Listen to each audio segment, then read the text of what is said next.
오늘 말씀은 사도행전 13장 1절에서 3절까지입니다. 안디옥 교회의 선지자들과 교사들이 있으니 곧 바나바와 니게르라 하는 시몬과 구레네 사람 요기오와 분봉왕 헤롯의 접동생 마니엔과 및 사울이라.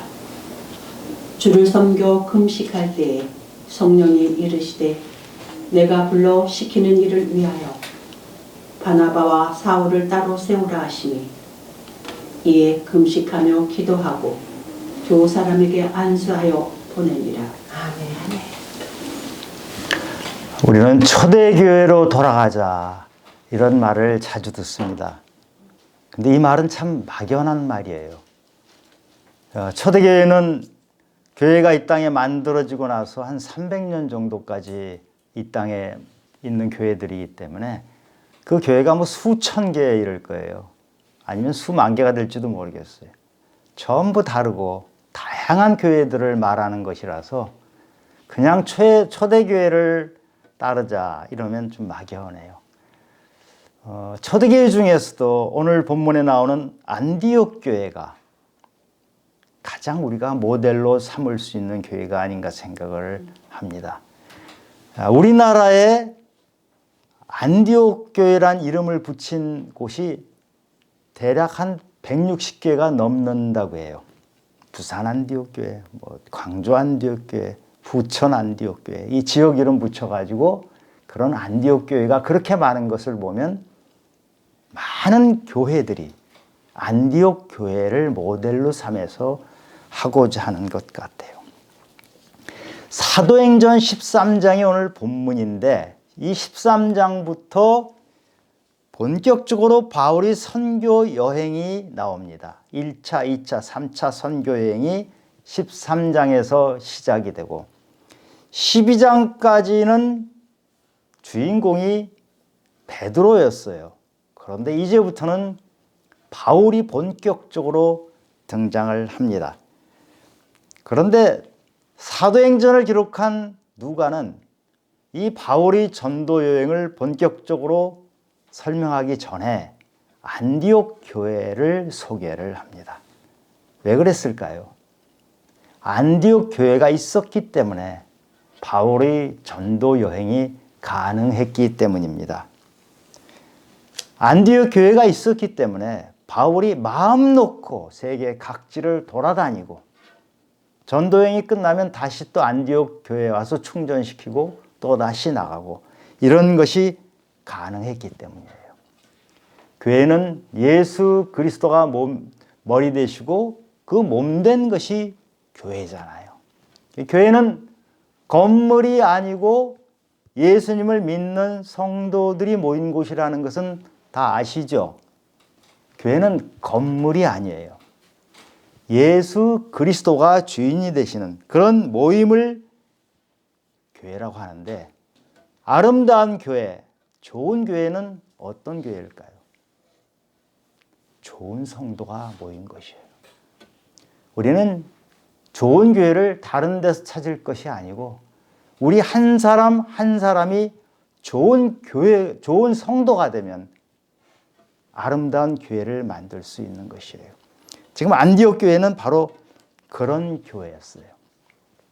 이 땅에 제일 먼저 만들어졌던 교회는 예루살렘 교회죠. 오순절 마가의 다락방에서 120여 명이 모여서 처음으로 교회를 만들었는데 그 교회는 한마음 한뜻으로 이루어진 교회였어요. 사도행전 4장 32절에 보면 믿는 무리가 한마음 한뜻이 되어 모든 물건을 서로 통용하고 자기 재물을 조금이라도 자기 것이라고 하는 이가 하나도 없더라.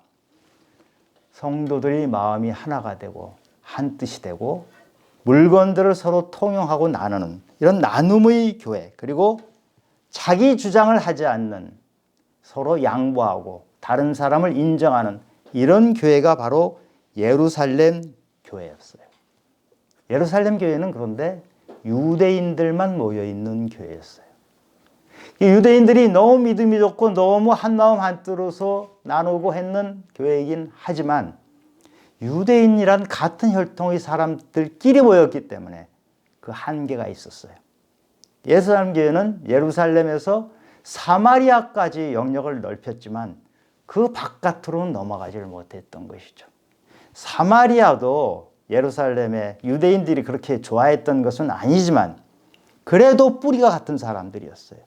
근데 그 바깥으로 나가려면 이방인들을 품어야 되는데 예루살렘 교회는 이방인을 품는 데까지는 가지 못했죠.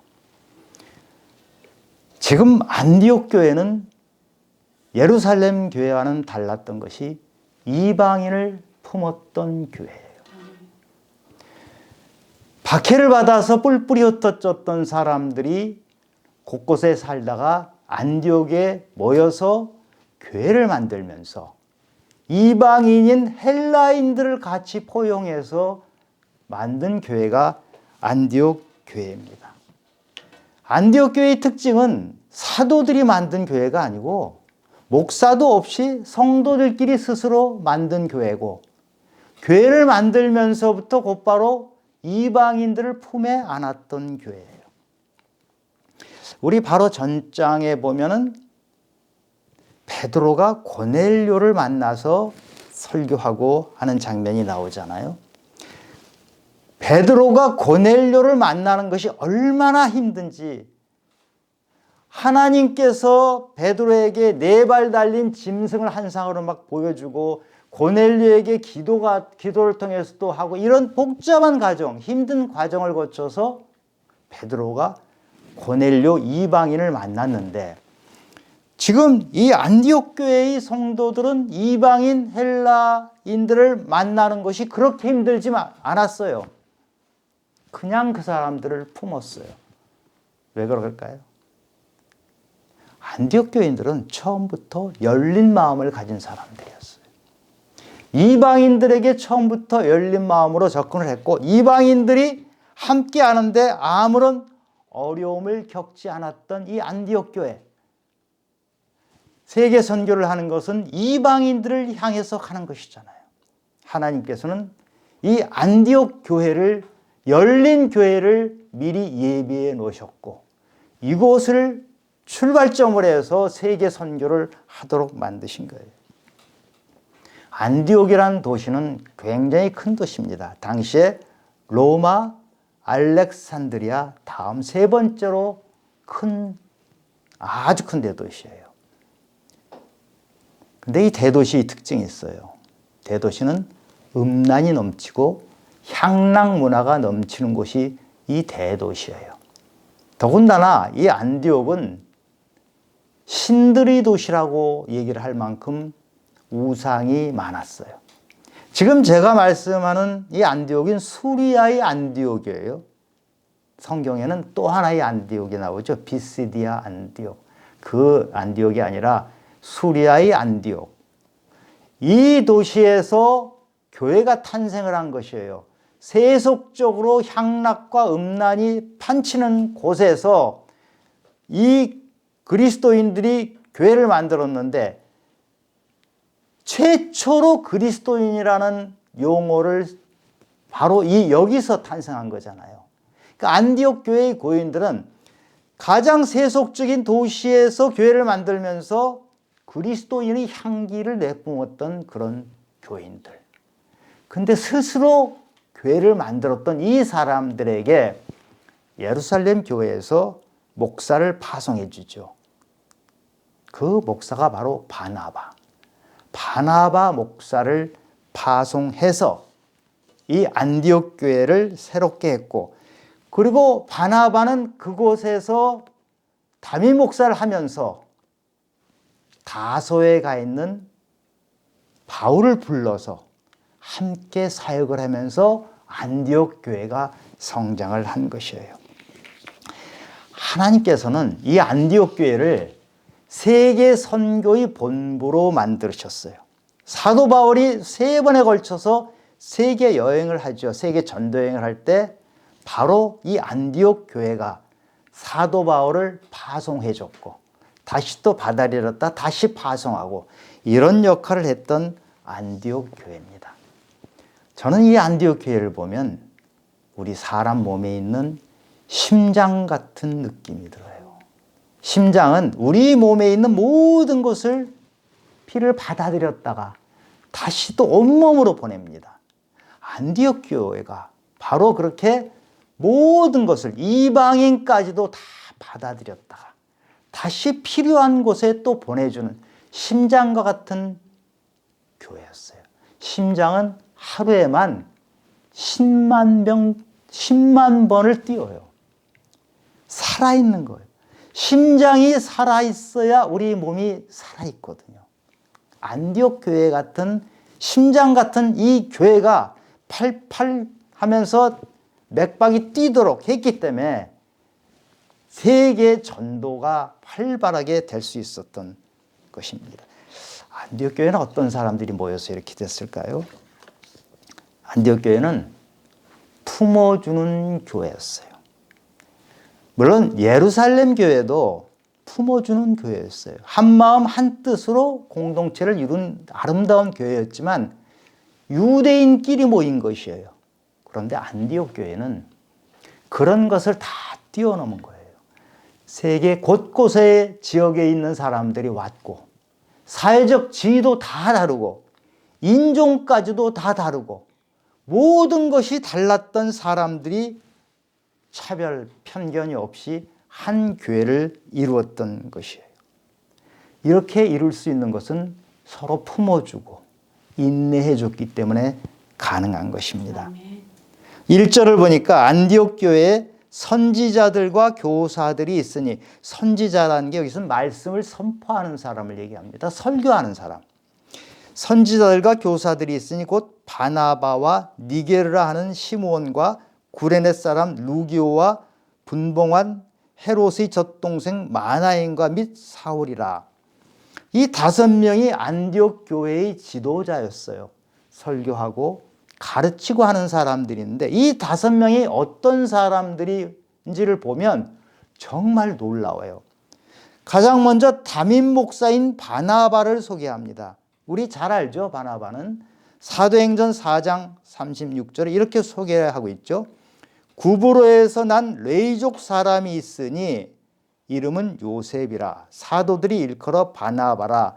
번역하면 위로의 아들이라 하니.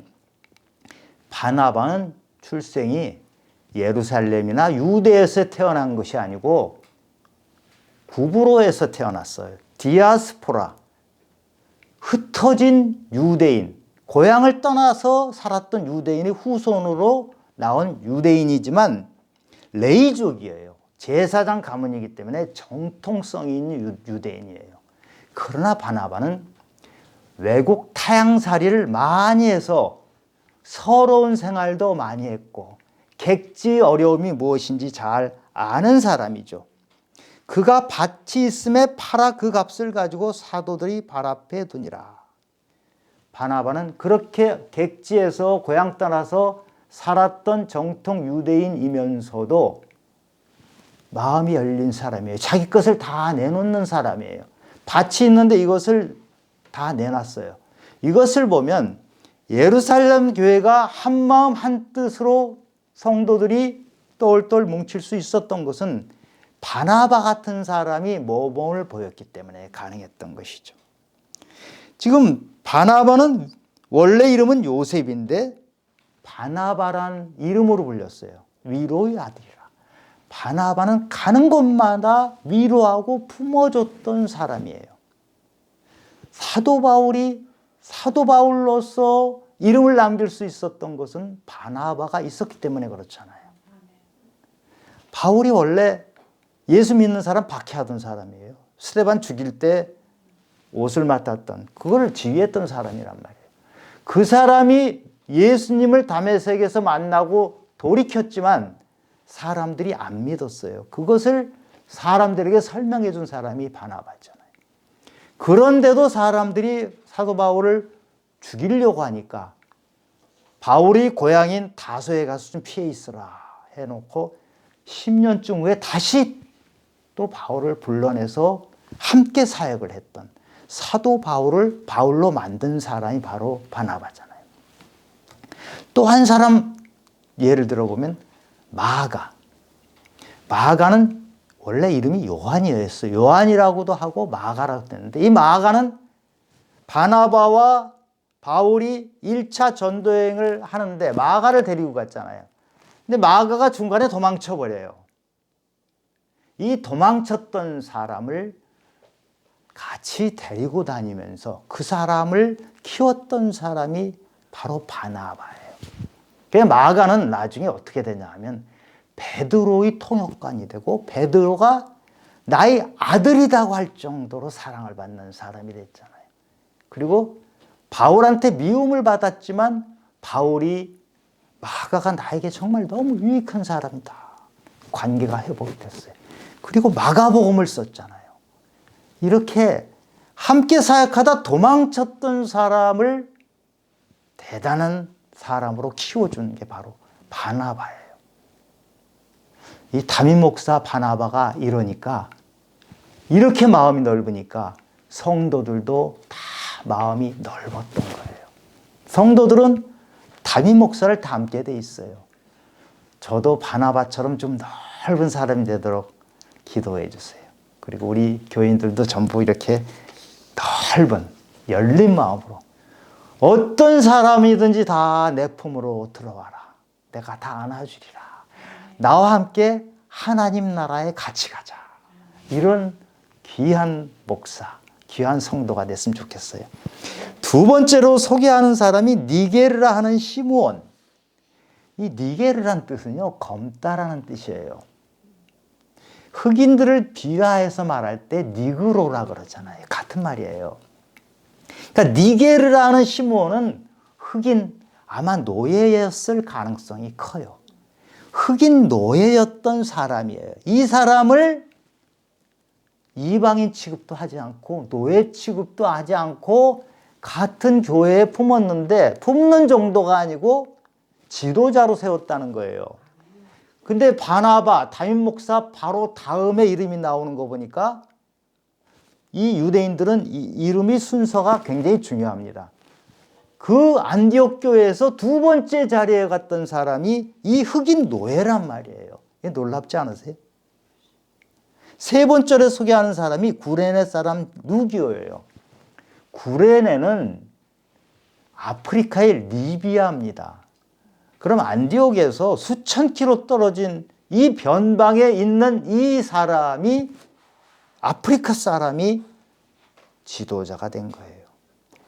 네 번째로 소개하는 사람은 분봉왕 헤롯의 젖동생 마나엔이라고 했어요. 젖동생이란 것은 어린 시절에 함께 자란 것이에요. 양육을 같이 받았다든지 하면서 어려서부터 함께 자란. 그러니까 분봉왕 헤롯, 이 헤롯 안티파스라는 사람인데 그래도 일국의 왕이잖아요. 왕의 어린 시절부터 친구인 마나엔이 여기 지도자가 됐어요. 지금 여러분 흑인 노예하고 왕의 친구하고 지금 함께 예배드리고 함께 밥 먹고 함께 교제를 나누는 놀라운 장면이 펼쳐진 것이에요. 그 다음에 나온 사람이 다섯 번째로 소개하는 사람이 사울이라고 하는데 사울은 지금 여기까지는 사울로 소개되지만 13장 9절부터는 바울로 소개가 돼요. 사울, 바울 같은 사람이 두 개의 이름을 가지고 있었는데 바울은 라틴식, 로마식 이름이기 때문에 앞으로 세계를 향해서 갈 때는 바울이란 이름을 쓰는 것이죠. 13장 9절부터는 그래서 계속 바울이라고 나와요. 이렇게 전혀 다른 사람, 이런 사람들이 안디옥 교회란 곳에 모여서 지도자가 된 것이에요. 여러분, 이 세상에서 이게 가능하겠습니까? 거의 불가능해요. 노예도 그냥 노예가 아니고 흑인 노예가 왕의 친구, 그 권력이 대단한 왕의 친구와 한 교회에서 같이 밥 먹고 서로 까다롭게 따지지 않고 같이 있었다는 것. 이것은 놀라운 장면이에요. 우리 교회가 이런 교회가 돼야 돼요. 어떻게 가능하죠? 사람의 힘으로는 이것은 불가능해요. 예수 그리스도가 주인이 되어주시는 이 교회에서 가능한 거예요. 예수 이름으로 노예와 왕의 친구가 하나가 될 수 있는 것이에요. 이것은 다른 것으로는 불가능한 것이 예수 그리스도의 이름만으로서 가능한 것이고, 그 이름을 믿었던 담임 목사 바나바와 그 담임 목사와 함께한 열린 성도들, 그 열린 마음을 가진 사람들이 만든 교회였던 거예요. 근데 초대교회가 다 이랬던 것은 아니죠. 여러분, 고린도 교회에 쓴 편지가 고린도 전서 후서. 고린도 전서는요, 주제가 싸우지 말라예요. 고린도 교회는 게바파, 아볼로파, 바울파, 또 뭐 그리스도파, 이렇게 나뉘어서 싸우던 것이죠. 은사가 많고 대단한 믿음 생활을 하는 것 같지만, 그렇게 너희들이 그렇게 싸우는 것은 너희들이 은사 능력이 별 볼 일 없는 것이 되어버린다. 그래서 고린도전서 13장 사랑장을 얘기하는 거예요. 너희가 방언을 하고 천사의 말을 하고 뭐 산을 옮길 정도의 믿음이 있는 것 같아 보여도 사랑이 없으면, 그래서 싸우면 아무것도 아니다 하는 말을 하는 거예요. 지금 이 안디옥 교회하고는 너무 차이가 나잖아요. 빌립보 교회에도 갈등이 있었어요. 빌립보서 4장 2절에 보면 내가 유오디아를 권하고 순두개를 권하노니 주 안에서 같은 마음을 품어라. 이 빌립보 교회의 두 기둥 같은 권사가 있었어요. 그 권사 이름이 유오디아하고 순두개인데 두 사람이 심하게 다투었어요. 그래서 다투지 말고 한 마음을 품으라, 이렇게 하는 것인데, 우리가 교회의 분쟁이 있는 곳에 가만히 들여다보면요, 초신자가 분쟁을 일으키는 경우는 별로 없어요. 분쟁을 일으켜봤자 별 영향력이 없잖아요. 교회가 분쟁이 일어나서 파가 갈리고 두 쪽이 나고 하는 것은 교회에 오래 다닌 사람들,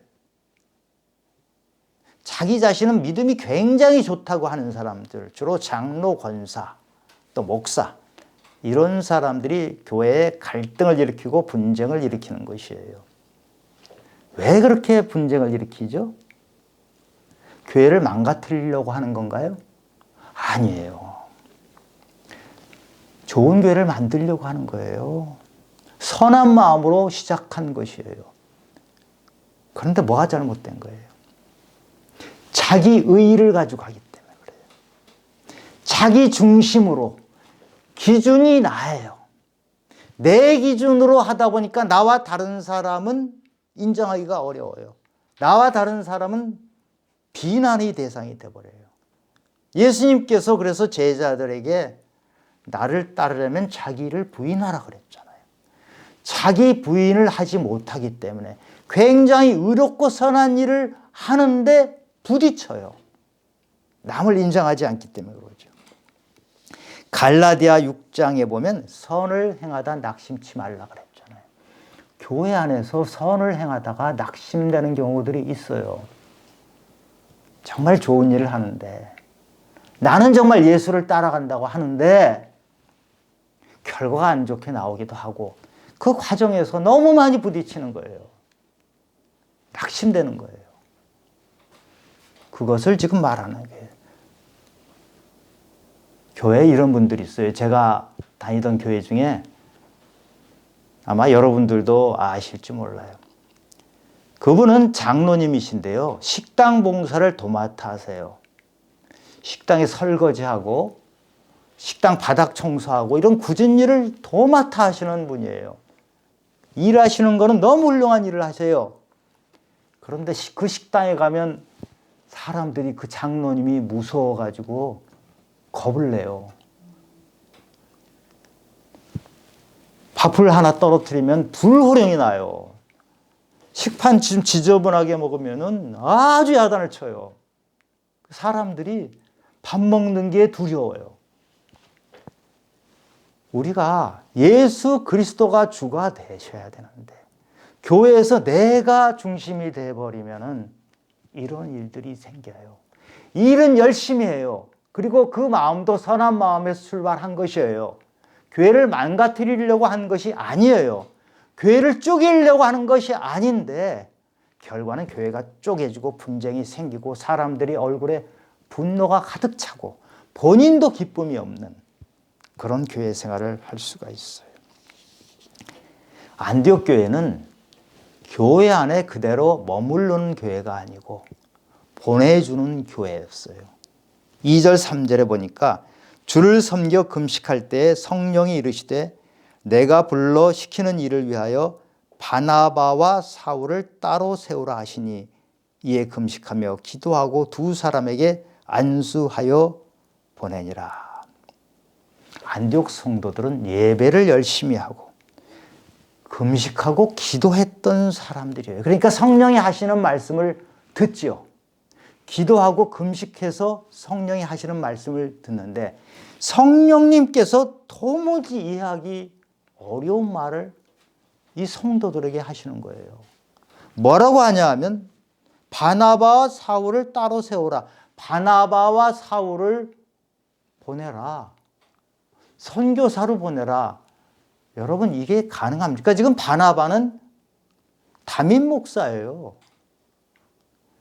바울은 수석 부목사예요. 성도 한두 사람 보내라는 얘기가 아니고 성령님께서 담임 목사와 수석 부목사를 보내라. 지금 교회 잘 되고 있거든요. 안디옥 교회가 지금 막 부흥하고 있어요. 이제는 할만해요. 프로그램도 다 정착이 됐어요. 성도들도 이제 편안해요. 그런데 바나바와 사울을 보내줘라. 그리고 바나바와 사울 너희는 떠나라. 이 성도들이 이거 받아들이기 어렵지 않겠어요? 이제 우리 바나바 목사님하고 저 사도 바울 부목사님하고 이렇게 함께 우리 교회를 하는데 교회가 너무 잘 돼요. 너무 재밌어요. 이제 한 1년 조금 더 됐거든요. 그런데 갑자기 두 사람을 싹 어디로 가라고 하시면 이거 도대체 어떻게 하라 그럽니까? 하나님께 많이 물었을 것 같아요. 그런데 안디옥 교회 성도들은 순종했어요. 보낸다고 했는데 두 사람을 보낸다. 보낸다는 뜻이 여기서 헬라어 아폴리오란 말인데요. 죄수를 풀어주고 해방하고 이런 의미를 가지고 있어요. 그러니까 두 사람을 교회에서 묶어놓지를 않는 거예요. 교회에 꽁꽁 묶어놓는 경우가 있죠. 저 목사님 아니면 안 돼. 저 목사님만이 아니고 저 목사님 아들까지 있어야 돼. 교회에 묶어놓잖아요. 그 정신을 이어받아야 돼. 교회의 정신은요, 목사한테서 나오는 게 아니고 예수님에게서 나오는 거예요. 여기 지금 안디옥 교회의 성도들은 보냈다, 풀어줬다. 그 훌륭하신 목사님, 바나바 목사는 예루살렘에서 파송해가지고 얼마나 기틀을 잡았던 그 훌륭한 담임 목사님을 풀어준 거예요. 성도들은 마음을 비울 줄 알았어요. 귀한 성도는 마음을 비울 줄 알고 때로는 훌륭한 담임 목사까지도 떠나보내요. 그리고 바나바와 사울은 편안한 자리를 떠날 줄 아는 귀한 사역자였어요. 이제 교회가 바로 서서 프로그램도 정착되고 사람들도 서로 익숙하고 그러면 그 자리에 있고 싶은데 성령님의 말씀을 따라서 떠났어요. 교회는 사람을 품을 때가 있고 품은 사람을 떠나보낼 때가 있는 것이에요. 한참 교회가 잘 되는데 이렇게 담임 목사, 부목사를 풀어주는 게 쉽지 않은 것이죠. 그런데 안디옥 교회 성도들은 무엇을 붙잡았나요?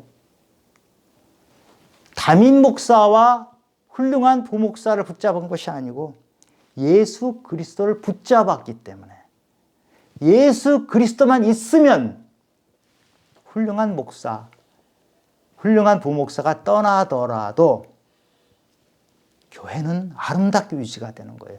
바나바와 사울이 떠난 다음에 누가 남은 거예요? 그 지도자 5 중에서 3사람 남았잖아요. 흑인 노예, 아프리카 구레네에서 온 사람, 또 하나는 헤로드 왕의 젖동생 마나인 이 전혀 어울릴 수 없는 사람 셋이 남아서 그 교회를 아름다운 교회로 계속 유지시켰던 것이에요. 우리 교회는 안디옥 교회처럼 다양한 사람이 모여야 해요. 남녀노소, 부자, 가난한 자, 장애인과 비장애인. 우리나라 장애인이 국민의 5%거든요. 장애인은 힘든 사람들이잖아요, 대체로. 그러면 우리 교회는 장애인을 일반 인구 비율보다 더 장애인을 더 품어야 되는 거잖아요. 근데 더 품지 않고 그냥 인구 비율대로 하더라도 10,000명 되는 교회면요, 장애인이 500명은 있어야 돼요. 여러분, 10,000명 되는 큰 교회에 장애인 500명 보입니까? 장애인들 거의 눈에 안 띄어요. 큰 교회 장애인들, 저는 큰 교회 많이 다녔는데요. 정말 귀한 교회가 있어요. 장애인들이 가서 천국처럼 사는 교회가 있는데 그 교회 말고 대부분의 교회는 장애인이 안 보여요. 왜? 장애인은 교회 안 다니고 천국 안 가도 되는 거예요. 예수님이 만난 사람들은 장애인이고 죄수고 아픈 사람이었잖아요.